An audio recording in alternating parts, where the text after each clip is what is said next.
Sa ngalan ng Ama, ng Anak, at ng Espiritu Santo. Amen.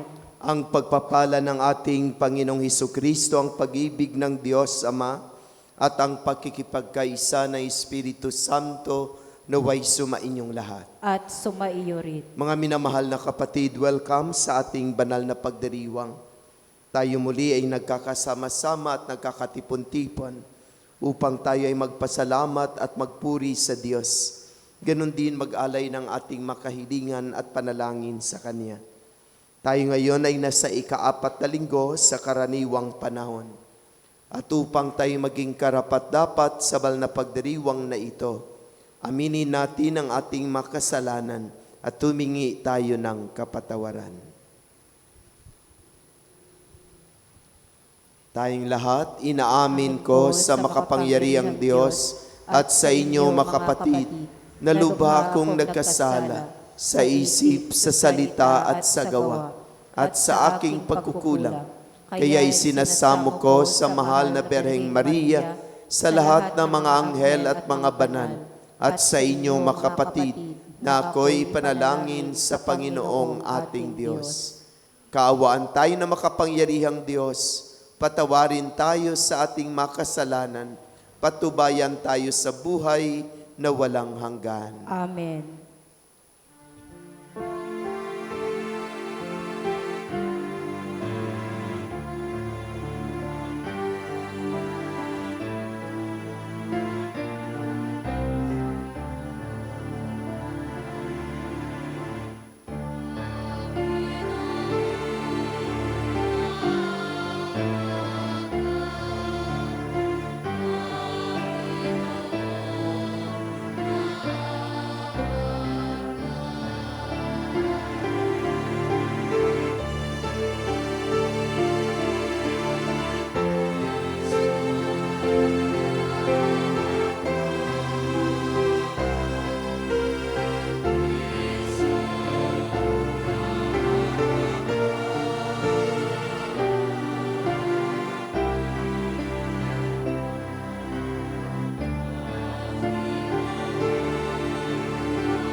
Manalangin tayo. Ama naming makapangyarihan, ipagkaloob mong kami makasamba sa iyo na may loobing taimtim na totoo, at kami rinaway magmahal sa aming kapwa-tao na may damdaming ibinubunsod ng iyong Espiritu. Sa pamamagitan ni Hesukristo, kasama ng Espiritu Santo, magpasawalang hanggan. Amen. Magsiupo po tayo. Ipinahahayag ni Sophonias ang araw ng paghuhukom ng Panginoon sa mga makasalanang mamamayan ng Huda. Mapapawi lamang ang galit ng Panginoon kung ang mga tao ay magpakumbaba at magbalik loob sa Kanya. Ang salita ng Diyos mula sa aklat ni Propeta Sophonias. Hanapin ninyo ang puon, kayong mapagpakumbaba, kayong gumaganap ng kaniyang kautusan. Hanapin ninyo ang katwiran at iyon ang inyong gawin. Baka sakaling kayo'y patawarin at iligtas sa araw ng kaniyang poot. At ang iiwan ko roon ay mga taong mapagpakumbaba, na lalapit sa akin upang pasaklolo. Ang natira sa Israel ay hindi na gagawa ng kasamaan at hindi magsisinungaling ni mandaraya man. Uunlad ang kanilang buhay at magiging panatag at wala silang katatakutan. Ang salita ng Diyos. Salamat sa Diyos. Mga aba ay mapalad, Diyos ang hari nilang lahat. Mga aba ay mapalad, Diyos ang hari nilang lahat. Ang maaasahang lagi, Panginoon, panig sa naaapi ang Diyos na hukom, may pagkaing handa sa nangagugutom. Mga aba ay mapalad, Diyos ang hari nilang lahat. Pinalaya niya ang mga nabihag, isinasauli paningin ng bulag. Lahat ng inapi ay tinataas, ang mga hinirang niya'y nililingap. Mga aba ay mapalad, Diyos ang hari nilang lahat. Isinasanggalang ang mga dayuhang sa lupain nila'y doon tumatahan. Tumutulong sila sa balot ulila, masamang balangkas pinipigil niya. Mga aba ay mapalad, Diyos ang hari nilang lahat. Walang hanggang hari ang Diyos na poon, nabubuhay lagi ang Diyos musyon. Mga aba ay mapalad, Diyos ang hari nilang lahat. Ipinaaalala ng mga Kristiyanong taga-Korento na ang kaloob ng pananampalataya ay nagmumula sa Diyos. Pinapanigan ng Diyos ang mga mapagpakumbaba at mahihina kaysa mga mapagmataas at makapangyarihan. Ang salita ng Diyos mula sa unang sulat ni Apostol San Pablo sa mga taga-Korinto.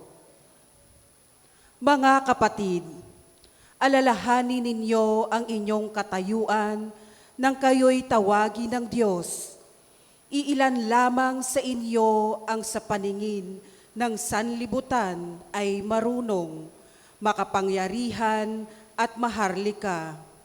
Subalit, pinili ng Diyos ang sa palagay ng sanlibutan ay kahangalan upang hiyain ang marurunong at ang mahihina sa turing ng sanlibutan upang hiyain ang malalakas. Pinili niya ang mga itinuturing na hamak, walang halaga at walang kabuluhan sa sanlibutang ito, upang pawalang halaga ang mga itinuturing na dakila ng sanlibutan. Kaya't walang maaaring magmalaki sa harapan ng Diyos. Sa Kanya mula ang ating pakikipag-isa kay Kristo Jesus na ginawang karunungan natin. Sa pamamagitan niya, tayo'y pinawalang sala ng Diyos, pinapaging banal at iniligtas. Kaya nga, tulad ng nasasabi sa kasulatan, ang Panginoon ang dapat ipagmalaki ng may ibig magmalaki. ang salita ng Diyos. Salamat sa Diyos. Magsitayo po tayo.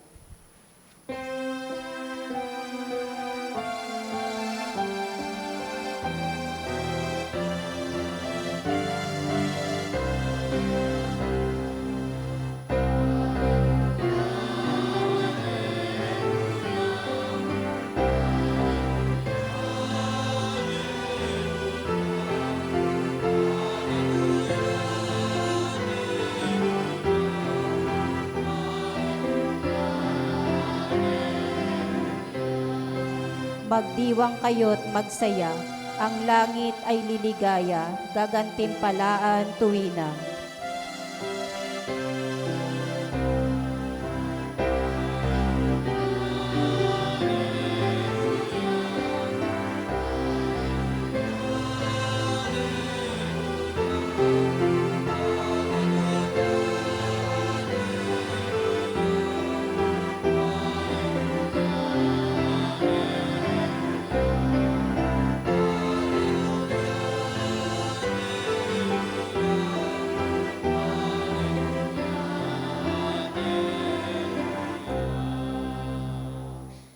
Sumainyo ang Panginoon. At sumaiyo rin. Ang mabuting balita ng Panginoon ayon kay San Mateo. Papuri sa iyo, Panginoon. Noong panahong iyon, nang makita ni Jesus ang napakaraming tao, umahon siya sa bundok. Pagkaupo niya ay lumapit ang kaniyang mga alagad at sila'y tinuruan niya ng ganito. Mapalad ang mga aba na wala nang inaasahan kundi ang Diyos, sapagkat makakasama sila sa kaniyang kaharian. Mapalad ang mga nahahapis, sapagkat aaliwin sila ng Diyos. Mapalad ang mga mapagpakumbaba, sapagkat tatamuhin nila ang ipinangako ng Diyos. Mapalad ang mga nagmimithing makatupad sa kalooban ng Diyos, sapagkat ipagkakaloob sa kanila ang kanilang minimithi. Mapalad ang mga mahabagin, sapagkat kahabagan sila ng Diyos. Mapalad ang mga may malinis na puso, sapagkat makikita nila ang Diyos. Mapalad ang magumagawa ng daan sa ikapagkakasundo, sapagkat sila'y ituturing ng Diyos na mga anak niya.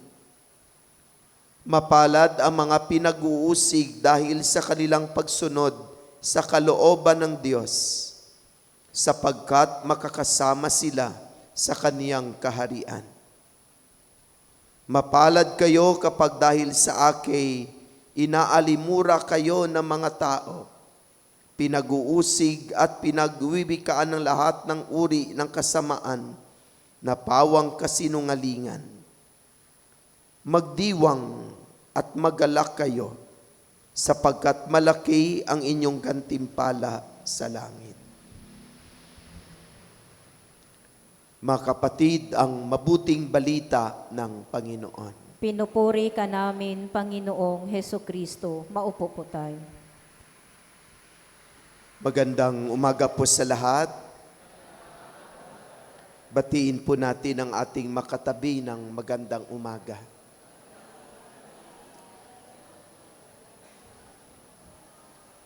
Sa umagang ito, tayo ay muling nagkakasama-sama at nagkakatipon-tipon dito sa ating pamayanan sa Cluster Faith, sa Tahanan ni Maria, upang muli tayong magdiwang ng banal na misa. Napakaganda na naparito po tayo sa umagang ito. Maganda dahil binibigyan tayo ng pagkakataon upang tayo ay makadulog sa Diyos at makapag-alay ng ating mataimtim na panalangin. Sa harapan ng Diyos, ipinapahayag natin ang ating mga papuri at mga pasalamat dahil sa mga biyayang ipinagkaloob niya sa atin. Mula pagising natin sa umaga hanggang sa pagtulog natin sa gabi. Mula noong Lunes hanggang sa araw na ito. Hindi kinakalimutan ng Diyos na tayo ay pagkalooban ng mga pagpapala at biyaya. Kaya nakakaraos tayo sa mga problema, mga hamon at mga pagsubok at kahirapan sa buhay. Dahil pinagkalooban tayo ng Diyos ng mga biyaya. At dahil dito, karapat-dapat lamang na ang Diyos ay ating papurihan at pasalamatan. Palagi nating sinasabi na sana sa bawat araw na tayo ay ginising ng Diyos, pinagkalooban ng lakas at buhay, ay hindi natin kinakalimutan ang magpasalamat. At sa pagdiriwang natin ng banal na misang ito, tayo din ay nabibigyan ng pagkakataon upang mailahad natin sa Diyos ang ating makahilingan at mga panalangin. Ang bawat isa sa atin ay mayroong pinagdadaanan sa buhay. Ang bawat isa sa atin ay mayroong pangangailangan. At kapag meron tayong mga kinakailangan sa buhay, kanino tayo dapat lumapit? Sa may-ari. At alam natin ang may-aring ito ay makapangyarihan. Walang imposible para sa Kanya. Siyang may-ari ng lahat, pati ng ating buhay. Kaya lumalapit at dumudulog tayo sa Kanya upang ilahad ang ating mga pangangailangan. At punong-puno tayo ng pag-asa at pananalig na sana tayo ay pagbigyan ng Diyos. Kung ano man itong ating makahilingan para sa ating kabutihan at para sa ating ikaliligtas, umaasa tayong pagkalooban tayo ng Diyos. Diringgin tayo ng ating Panginoon. Amen? Mga minamahal na kapatid, tayo ngayon ay nasa ika-4 na linggo ng karaniwang panahon. At sa linggong ito ay tinatawag din natin ng linggo para sa buhay o sa in English, Pro-Life Sunday. Tayo ay pinaalalahanan na tayo ay nagpapahalaga ng buhay. At pinopromote natin ang kaganapan ng buhay sa iba't ibang pamamaraan. Kaya ayaw natin ng death penalty, ayaw natin ng abortion, ayaw natin ng mga bagay na hindi naaayon sa kalooban ng Diyos, na hindi nagpupromote ng pagpapaunlad ng buhay ng tao. Tayo ay pinaalalahanan ng ating simbahan ay pinapahalagan ang buhay. Dahil ang buhay ay isang biyaya mula sa Diyos. Isang espesyal na regalo ng Panginoon. At walang sino man ang may karapatan upang kitlin ang buhay na ito. Walang sino man ang may karapatan upang hadlangan ang buhay na ito. Kaya anumang bagay o anumang gawain na hindi nagpupromote ng pagpapaunlad ng buhay ay tinututulan ng ating simbahan. Always pro-life ang ating simbahan. Pagpapahayag na ang buhay ay isang mahalagang regalo at kaloob ng Diyos. Sa araw na ito ay pinagdiriwang din natin ang panalangin at kamalayan laban sa pangangalakal ng kapwa-tao. Prayer and awareness for human trafficking. Marami tayong nababalitaan. tungkol sa mga bagay-bagay na ito. At para bang lumalala sa ating bansang Pilipinas, ang human trafficking. At ang human trafficking is against life. Kaya tayo ay inaanyayahan na sana magkaroon tayo ng karagdagang kamalayan. At sana ipagdasal natin yung mga taong nagtatrabaho tungkol sa mga taong biktima ng human trafficking. Kaawa-awa ang kanilang buhay, kaawa-awa ang kanilang pamilya. Lahat ay naaapektuhan kapag nabiktima ng human trafficking ang isang pamilya. Mga minamahal na kapatid, sa ika-4 na linggo ng karaniwang panahon, tayo ay tinuturuan ng Diyos kung ano ang makarapat dapat nating gawin upang tayo ay maging mapalad. Tanungin mo nga yung katabi mo, mapalad ka ba?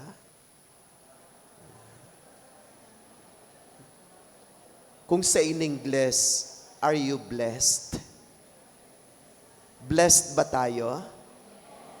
Blessed na blessed. Pero kung minsan kapag pinag-uusapan at pinagninilayan natin ang salitang blessed o mapalad,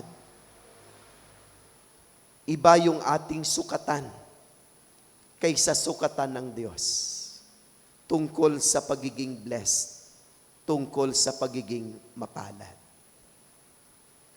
Kapag nakita natin ang kapatid nating umaasenso sa buhay, lalong-lalo na sa mga material na bagay at mga makamundong kayamanan, madali nating sabihin kaagad na, sus, blessed na blessed ka talaga. Kapag nakita natin na nagtatagumpay at natutupad ng ating mga kapatid ang kanilang mga pangarap sa buhay, kagad-agad nating sinasabi sa kanila na talagang mapalad ka, maswerte ka, mare, maswerte ka. Kasi nakapagpatayo ka ng bahay, nakapagpatapos ka ng iyong mga anak, blessed na blessed ka.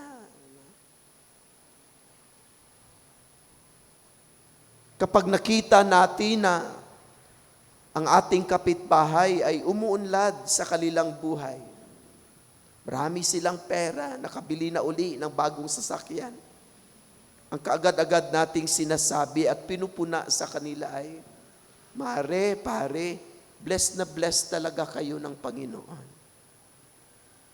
Talagang mapalad kayo. Subalit kung napakinggan natin ang ating ebanghelyo, iba yung blessed, iba yung mapalad para sa ating Panginoon. Ang kanyang sukatan sa pagiging blessed ay hindi sa mga material na bagay at makamahundong kayamanan. Ang sukatan para sa Diyos ng pagiging mapalad ay hindi sa mga tagumpay at mga pangarap na ating naabot sa ating buhay. Para kay Jesus, para sa ating Panginoon, ang mga blessed, ang mga papalad ay yung mga taong nagsusumikap na maisabuhay ang turo ng Diyos na mga magagandang katangian na kaniyang minensyon, na kaniyang sinabi, na kaniyang itinuturo sa ating pang-araw-araw na pamumuhay. Na kung sa unang pakikinig natin, parang magtanong tayo, paanong maging blessed yung ganon? Katulad ng pagsinabi na, mapalad ang mga aba na wala nang inaasahan kundi ang Diyos. So kung titingnan ng tao, paano mapalad yung mga aba?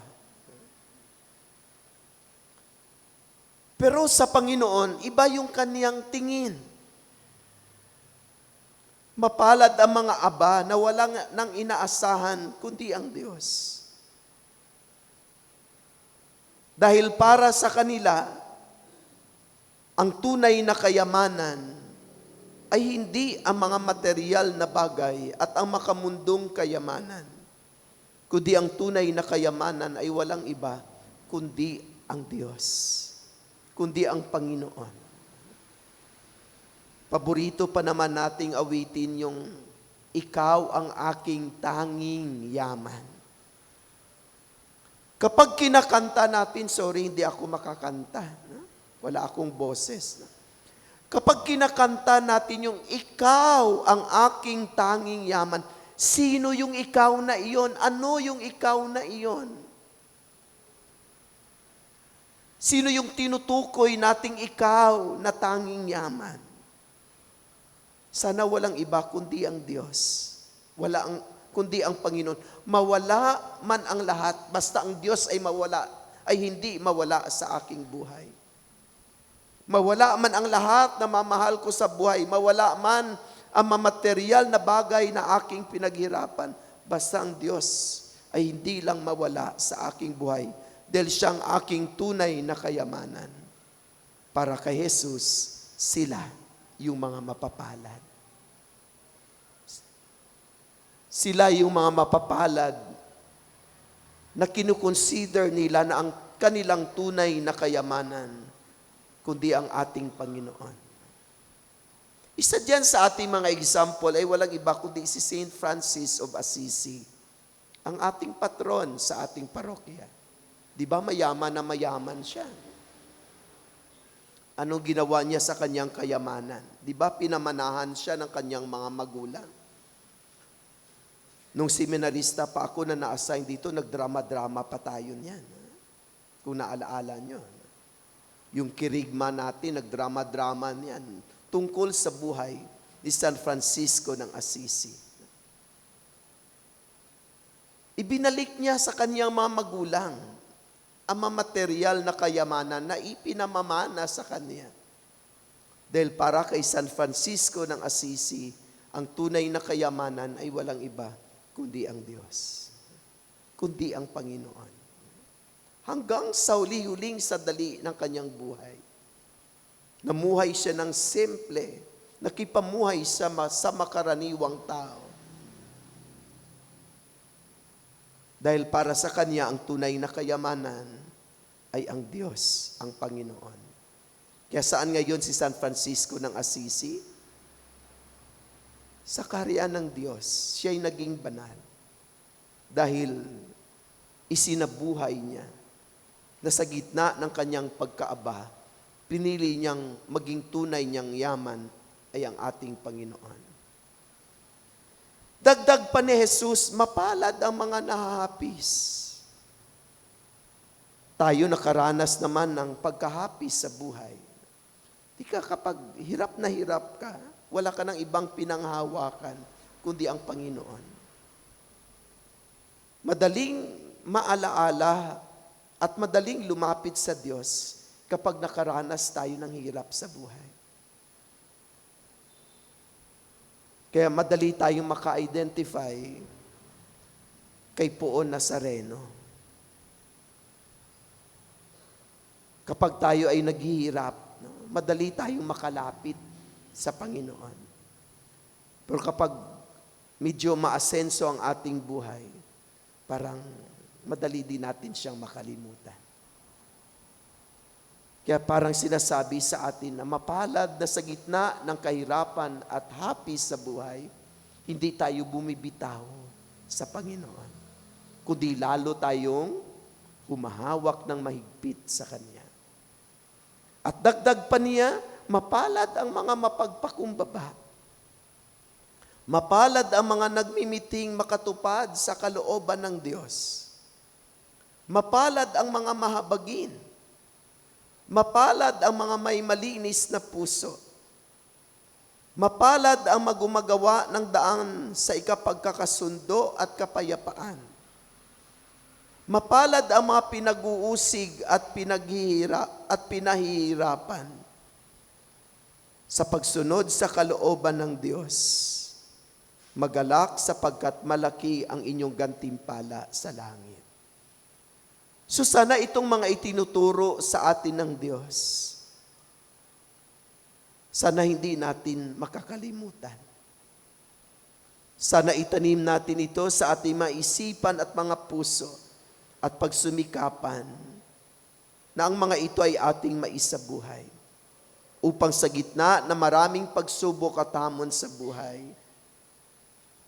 hirap man tayo sa mata ng tao, subalit tayo ay mapalad sa paningin at sa puso ng ating Panginoon.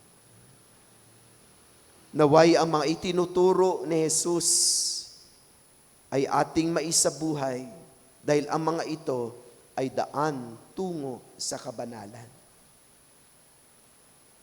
Ito ang isinabuhay ng mga santo. Katulad ni San Roque, lahat ng mga santo, ito ang kanilang gabay sa kanilang buhay.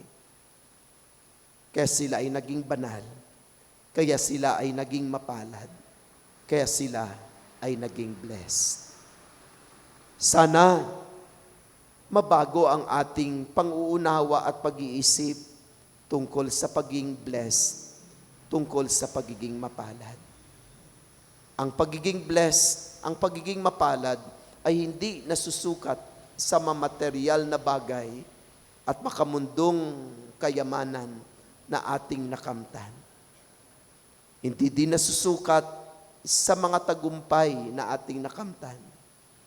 Ang tunay na blessed, ang tunay na mapalad ay yung mga taong nagsusumikap na isabuhay ang mga itinuro ni Jesus na mga magagandang katangian sa pang-araw-araw na pamumuhay.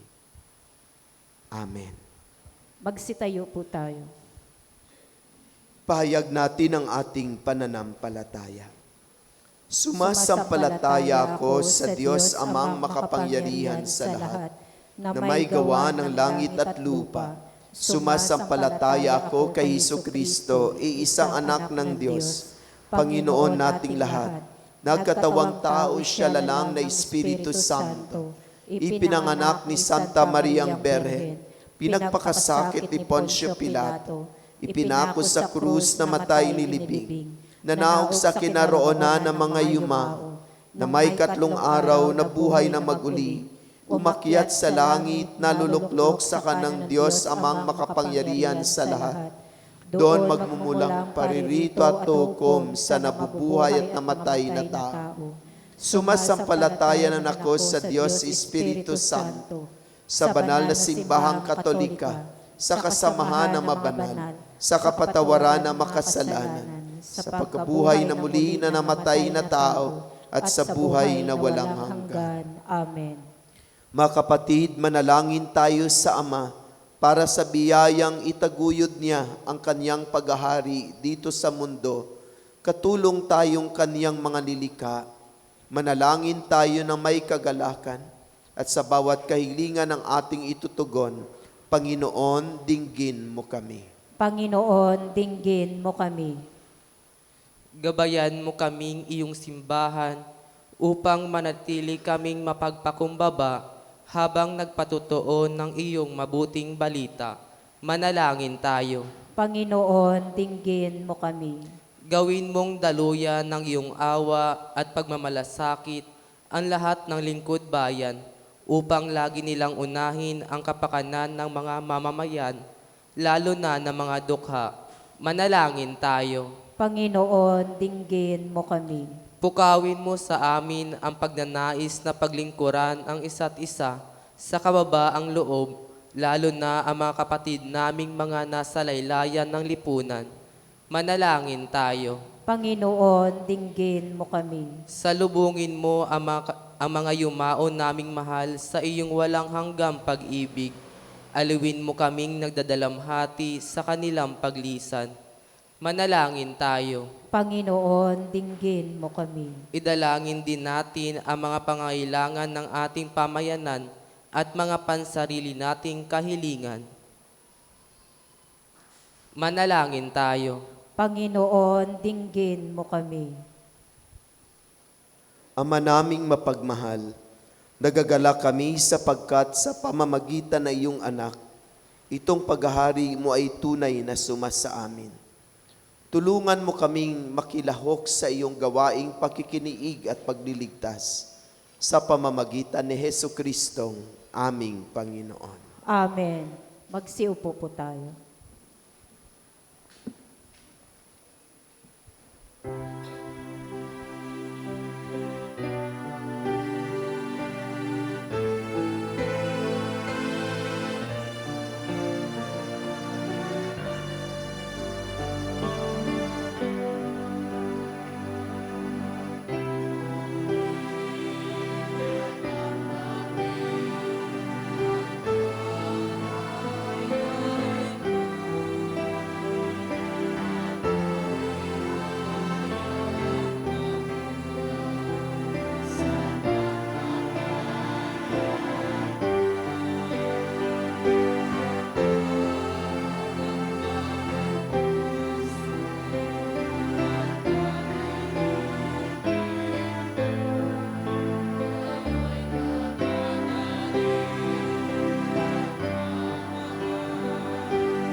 Magsitayo po tayo.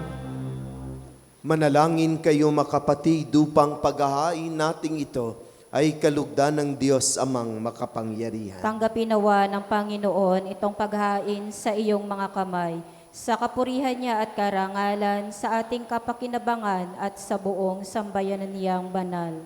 Ama naming lumikha, ang mga alay na ngayoy aming inihahanda sa hapag na ito na iyong dambana ay iyong tanggapin at gawaran ng pagpapala upang mapagsaluhan namin ang kaligtasan mong ginawa sa pamamagitan ni Hesu Kristo kasama ng Espiritu Santo magpasawalang hanggan. Amen. Sumainyo ang Panginoon. At sumaiyo rin. Itaas sa Diyos sa inyong puso at diwa. Itinaas na namin sa Panginoon. Pasalamatan natin ang Panginoong ating Diyos. Marapat na siya ay pasalamatan. Ama naming makapangyarihan, tunay nga marapat na ikaw ay aming pasalamatan. Sa iyong kagandahang loob kami iyong ibinukod upang iyong maitampok sa kadakilaan mong lubos. Kahit na ikaw ay aming tinalikdan dahil sa aming pagkasalawahan, gumawa ka pa rin na magandang paraang may manguna sa amin para ikaw ay balikan. Kaya't ang iyong minamahal na anak ay naging isa sa mga taong hamak upang may kapwa kaming makapagligtas sa aming pagkapahamak at pagkaligaw ng landas. Kaya kaisa na maanghel na nagsisiawit ng papuri sa iyo, nang walang humpay sa kalangitan, kami nagbubuni sa iyong kadakilaan.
Magsiluhod po tayo.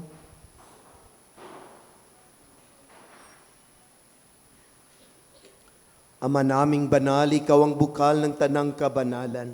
Kaya't sa pamamagitan na iyong Espiritu, gawin mong banal ang mga kaloob na ito upang para sa amin ay maging katawan at tugo ng aming Panginoong Hesu Kristo. Bago niya pinagtiis ang kusang loob na maging handog, hinawakan niya ang tinapay, pinasalamatan kaniya, pinagati-hati niya iyon. Iniabot sa kaniyang mga alagad at sinabi, tanggapin ninyong lahat ito at kanin. Ito ang aking katawan na ihahandog para sa inyo.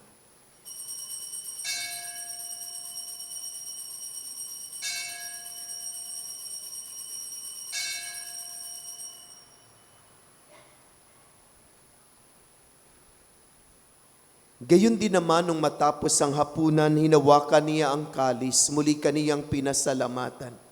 Iniabot niya ang kalis sa kaniyang mga alagad at sinabi, tanggapin ninyong lahat ito at inumin.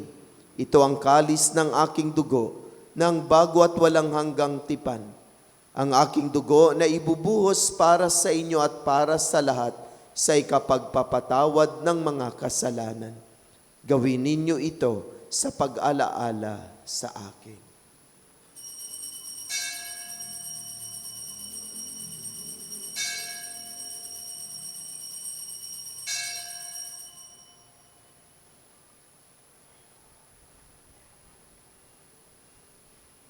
Ipagbunyi natin ang misteryo ng pananampalataya.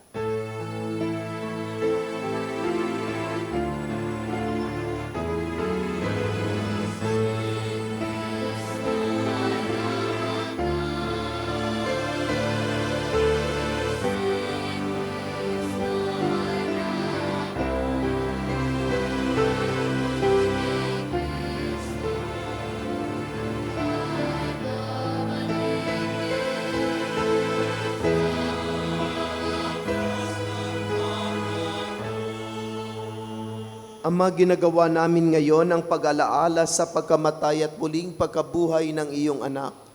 Kaya tinialay namin sa iyo ang tinapay na nagbibigay buhay at ang kalis na nagkakaloob ng kaligtasan.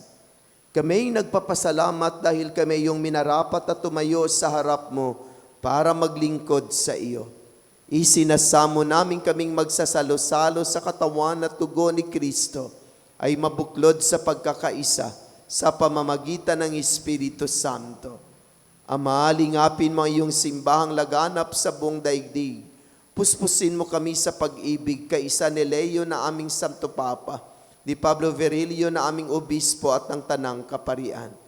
Alalahanin mo rin na makapatid naming nahimlay na may pag-asang sila'y muling mabubuhay. Gayon din ang lahat ng mga pumanaw. Kaawaan mo sila at patuloyin sa iyong kaliwanagan. Kaawaan mo at pagindapatin kaming lahat na makasalo sa iyong buhay na walang wakas. Kaisa ng mahal na Bereng Maria na Ina ng Diyos, ng kaniyang kabiyak ng puso si San Jose. Kaisa ng mga apostol at ng lahat ng mabanal na namuhay dito sa daigdig ng kalugod-lugod sa iyo. May pagdiwang nawa namin ang pagpupuri sa ikararangal mo sa pamamagitan na iyong anak na aming Panginoong Heso Kristo.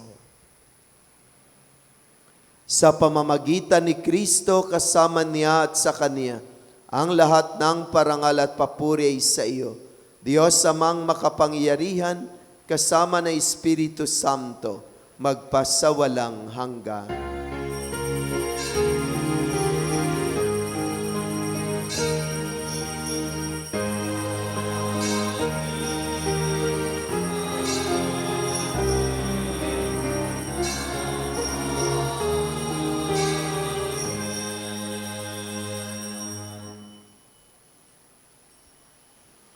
Sa tagubilin na nakagaling na utos sa turo ni Jesus na Panginoon natin at Diyos, ipahayag natin ang lakas loob.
Inihiling namin kami adya sa lahat ng masama, pagkalooban ng kapayapaan araw-araw, iligtas sa kasalanan at ilayo sa lahat ng kapahamakan, samantalang aming pinanabikan ng dakilang araw ng pagpapahayag ng tagapagligtas naming si Heso Kristo.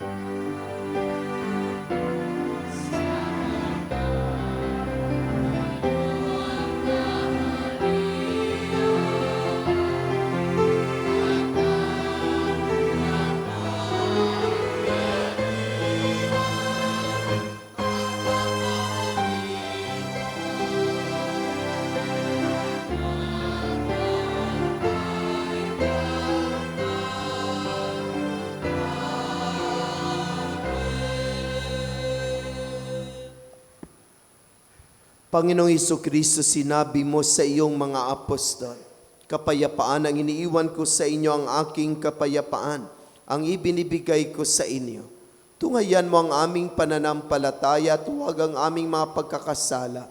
Pagkalooban mo kami ng kapayapaan at pagkakaisa, ayon sa iyong kalooban, kasama na Espiritu Santo, magpasawalang hanggan. Amen.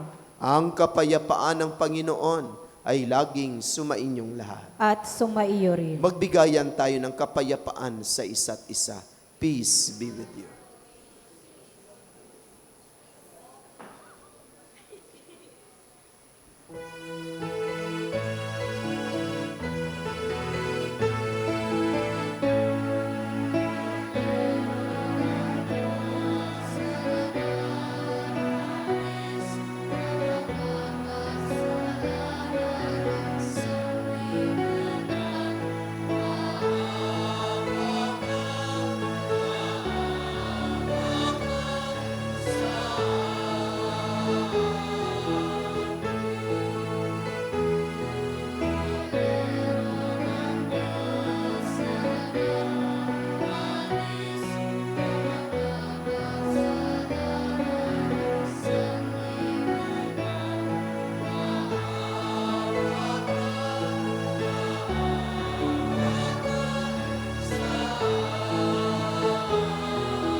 Magsiluhod po tayo.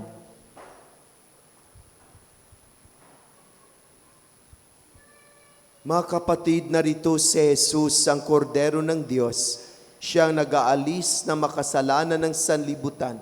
Mapalad ang inaanyayahan sa kanyang banal na piging. Panginoon, hindi ako karapat dapat magpatuloy sa iyo. Ngunit sa isang salita mo lamang ay gagaling na ako.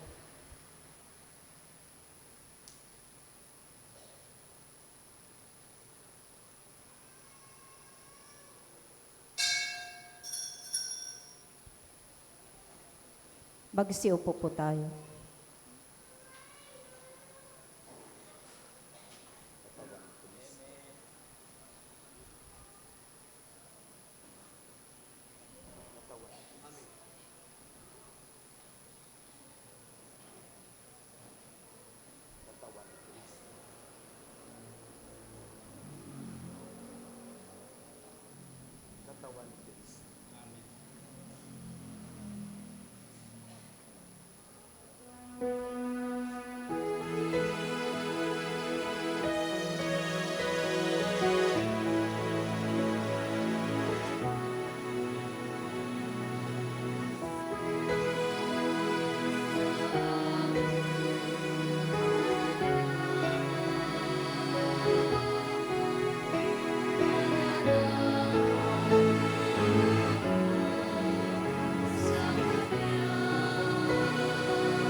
Magsitayo po tayo. Manalangin tayo. Ama naming mapagmahal, kaming nagsipakinabang sa piging ng aming kinamtang kaligtasan, ay humiling na iyong bigyang kaunlaran sa pananampalatayang wagas kailanman, sa tulong ng panubos na ngayon iyong bigay, sa pamamagitan ni Hesu Kristo, kasama ng Espiritu Santo, magpasawalang hanggan. Amen. Panalangin sa Birhen ng Banal na Puso ni Jesus. Alalahanin mo, mahal na ina ng banal na puso ni Jesus, ang mga dakilang bagay na ginawa ng Panginoon para sa iyo. Hinirang kang maging kanyang ina. Ninais niyang malapit ka sa kanyang krus. Binahaginan kanya ng kanyang kaluwalhatian. Dinirinig niya ang iyong panalangin.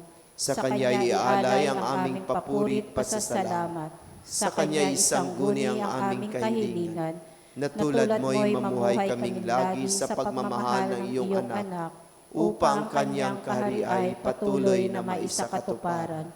Samahan kaming lahat sa bukal ng buhay na nagmula sa kanyang puso, na lumaganap sa sanlibutan, ang pag-asa at kaligtasan, ang katarungan at kapayapaan. Pagmasdan mo kaming sa iyo'y nagtitiwala, pakinggan mo kaming sa iyo'y nagsusumamo. Maranasan nawa naming lagi ang makainang pagkalinga mo, siya nawa. Berhe ng Banal na Puso ni Jesus. Ipanalangin mo kami. Berhe ng Banal na Puso ni Jesus. Ipanalangin mo kami. Berhe ng Banal na Puso ni Jesus. Ipanalangin mo kami. Magsiupo po muna tayo para sa mga pasasalamat at paalala.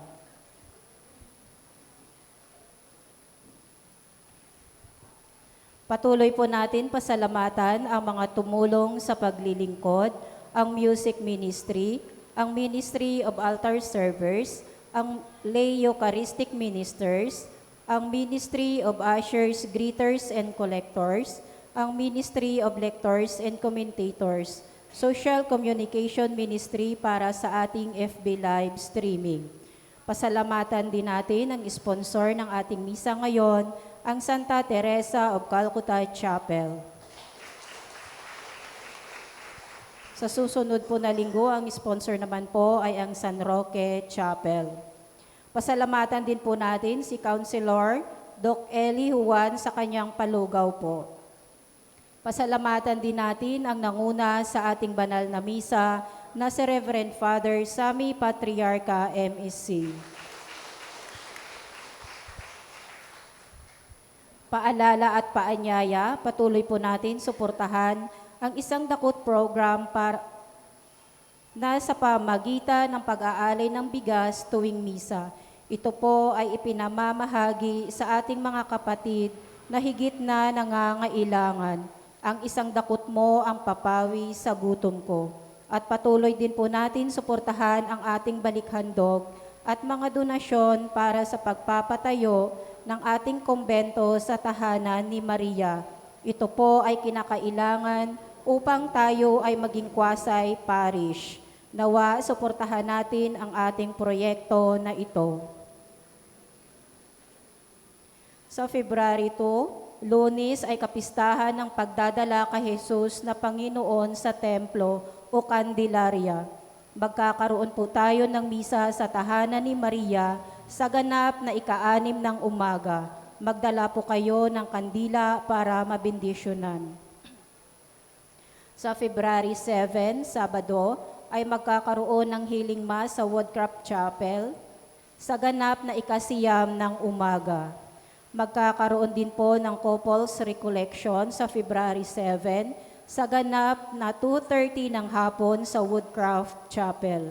At sa February 14, Sabado, ay may renewal of marriage vows sa ganap na 9 ng umaga ang mga couples na umattend ng recollections.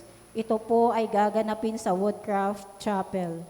Mag-uumpisa na po ang panahon ng Kwaresma sa February 18, Miyerkules ng Abuo Ash, Wednesday. Narito po ang schedule ng mga misa. 6 a.m. sa Tahanan ni Maria sa Cluster Faith, 8 a.m. sa Silver Street Compound sa Cluster Hope, 10 a.m. sa WIP, 5:30 p.m. sa Woodcraft Chapel sa Cluster Love at 7:30 p.m. sa St. Louis de Montfort Chapel. Para lang sa St. Louis Chapel, dalhin po ninyo ang inyong mga lumang palaspas dito sa chapel para magamit sa paggawa ng abo. Magkakaroon din po ng misa sa February 17, Martes sa Tahanan ni Maria sa ganap na ika-6 ng gabi para sa pagsusunog ng mga lumang palaspas. Magkakaroon din po ng Daang Cruz o Station of the Cruz simula February 20, Biyernes sa bawat chapel. Ito po ay gagawin tuwing Biyernes sa panahon ng Kwaresma. Ang Ministry of Altar Servers ay nag-aanyaya sa mga batang lalaki na may edad 10 taong gulang pataas, binyagang Katoliko at nakatanggap ng unang pakikinabang o First Communion na nais maglingkod sa dambana ng Panginoon. Para sa mga interesado, makipag-ugnayan lamang po sa mga miyembro ng altar servers o sa inyong mga chapel leaders. Inaanyayahan din po ang mga gustong maging lay minister sa edad na 25 to 60 years old. Magkakaroon po ng basic formation mula sa February 8, 2 p.m. sa Night of Columbus Chambers sa Santa Quiteria Parish.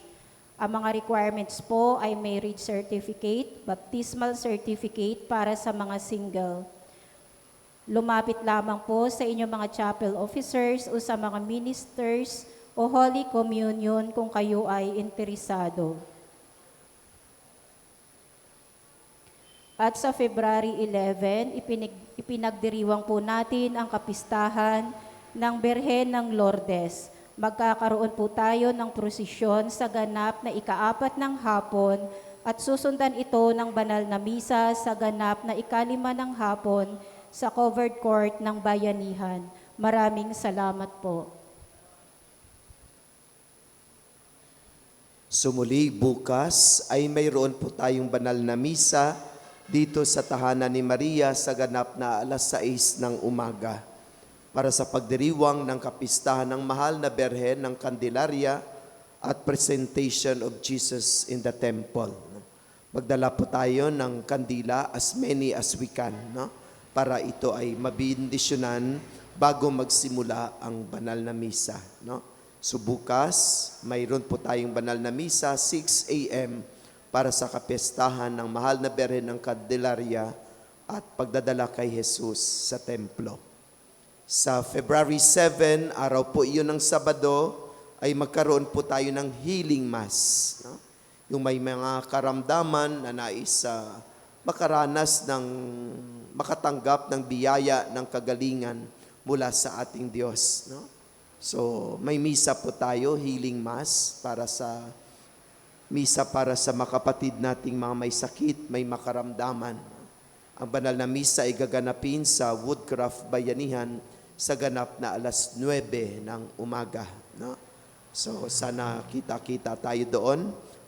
Lalong-lalo na yung may makaramdaman, no? Hingiin natin sa Diyos na gagawa siya ng paraan at instrumento upang ipagkaloob sa atin ang ganap na kagalingan sa ating makaramdaman sa pamagitan ng pagdiriwang ng banal na misa. At pagka alas 2:30 ng hapon ay magkaroon ng couples recollection doon sa makapatid nating nais mag-renew ng kanilang marriage vows, nais magpanibago ng kanilang pangako sa sakramento ng kasal, no? At ang renewal of marriage vows ay gaganapin naman sa Valentine's Day, no? Valentine's Day with the Lord, no?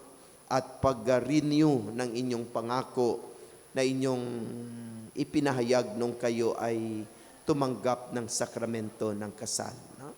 So alas 9 din po ang banal na misa sa February 14 sa renewal of marriage vows. Huwag kalimutan na magdala ng singsing at aras, no? At sa February 11 ay fiesta ng mahal na Birhen ng Lourdes, no? Anong araw po ang 11? Miyerkules. Basta February 11, fiesta ng mahal na Birhen ng Lourdes mayroon po tayong procession sa ganap na 4 o'clock ng hapon at magkaroon tayo ng banal na misa pagkatapos ng procession. Doon po gaganapin sa covered court ng Bayanihan. Piyesta din po ng Kapilya ng Lourdes na pinamumunuan ni Weng ni Rowena Carlenga. No? So piyesta po nila, so makiisa tayo sa kanilang kapiestahan. No? At February 18 February 17 ay mayroon tayong misa dito sa Woodcraft, dito sa tahanan ni Maria sa ganap na alas 6 ng gabi para sa pagsusunog ng lumang palaspas para gawing abo kinabukasan. Tapos sa pagka-Ash Wednesday, February 18, may misa po tayo dito sa ganap na alas 6 ng umaga. No? 6 o'clock in the morning ang ating misa para sa Miyerkules ng Abo. No?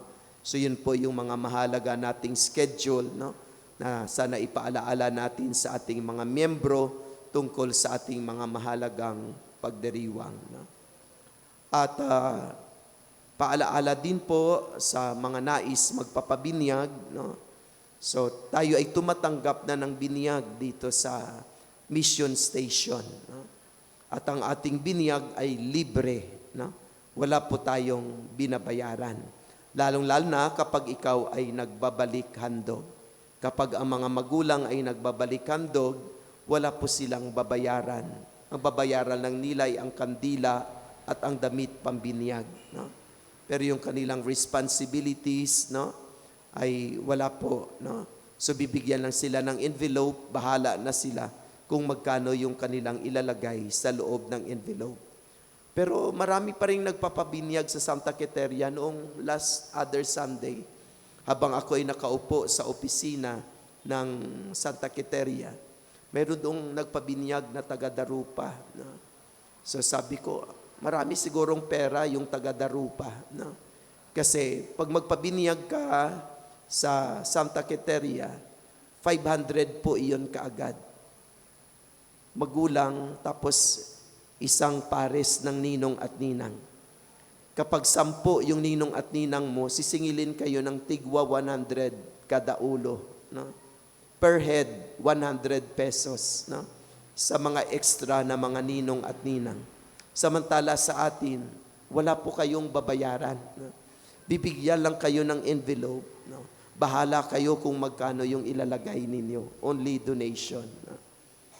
Kung ikaw naman ay hindi nagbabalik-handog, wala pa rin babayaran yung mga parents. Except doon sa kandila at damit pambinyag.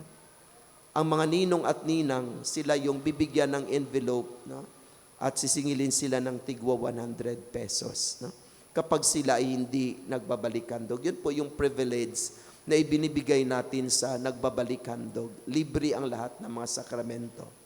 Tapos may nakita din ako doon, no? Mga taga Calcota, taga San Roque, taga San Juan, no? Nagpapamisa po doon, no? Ng kaluluwa. No? Sabi ko, bakit dito pa sila nagpapamisa ng kaluluwa? Ng kaluluwa doon ay tag 50 ang isa. No?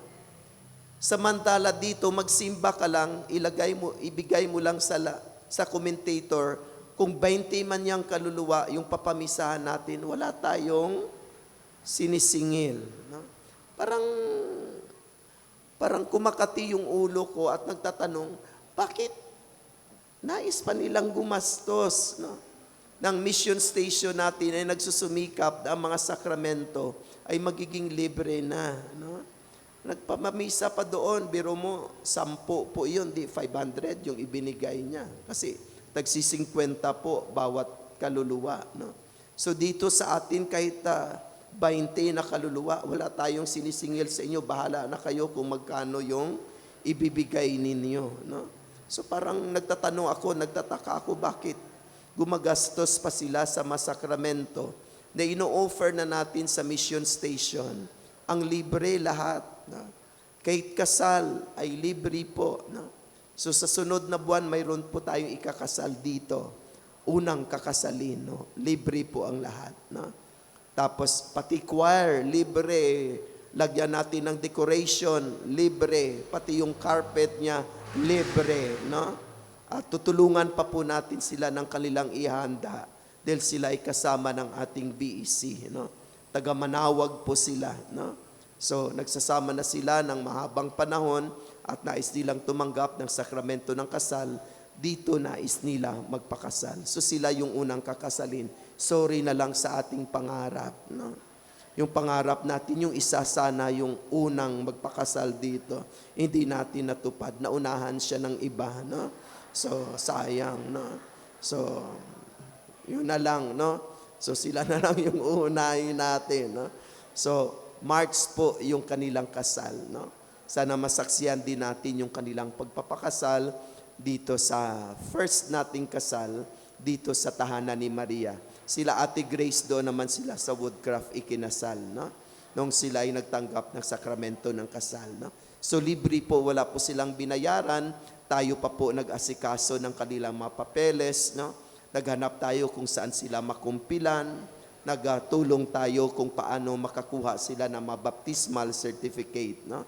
Ganun po yung ating mission station. Ginagawa po natin ang lahat para mapaglingkuran natin yung hindi pa napaglilingkuran. So wag na kayong pumunta kung saan-saan, mga kapatid, no? Kundi dito na tayo sa ating mission station, no? Yun po yung mga mahalagang announcement na sana ipaalaala natin sa ating makasama sa ating mission station. Lahat ng ating mga sakramento ay libre, no? Tapos kung nagtatampo kayo kay Father Sam, huwag kayong magsimba sa iba, no? Kasi pag magsimba kayo dito, hindi naman si Father Sam yung inyong sinisimbahan, no? Kundi ang ating Panginoon, no? So pag sinabihan ko kayo na huwag muna, paunahin munang kumain yung mga kasama natin, no? Huwag kayong magtampo. Yan na yung ating pamamaraan dito. Inuuna natin. Tayo mga officers na huhuling kumain. No?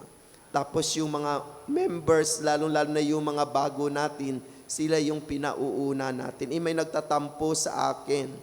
Kasi noong Pasko daw, noong Christmas party natin, nakapila na daw siya, sinabihan ko na, paunahin mo muna yung nasa likod mo kasi baguhan po yan, no? Ay, nagtampo siya, hindi na siya nagsisimba dito, no? Doon na siya sa ibang simbahan nagsisimba, nakakalungkot naman, no? Parang hindi pa niya nakilala si Father Sam, no? So, akitin po natin uli, pabalik, no?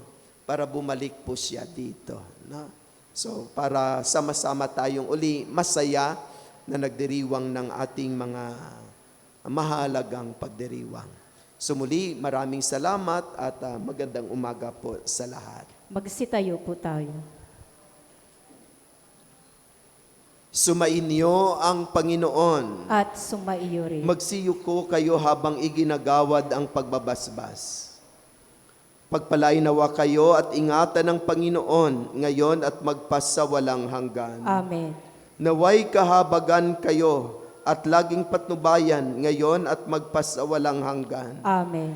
Lingapin nawa niya kayo at bigyan ng kapayapaan ngayon at magpasawalang hanggan. Amen.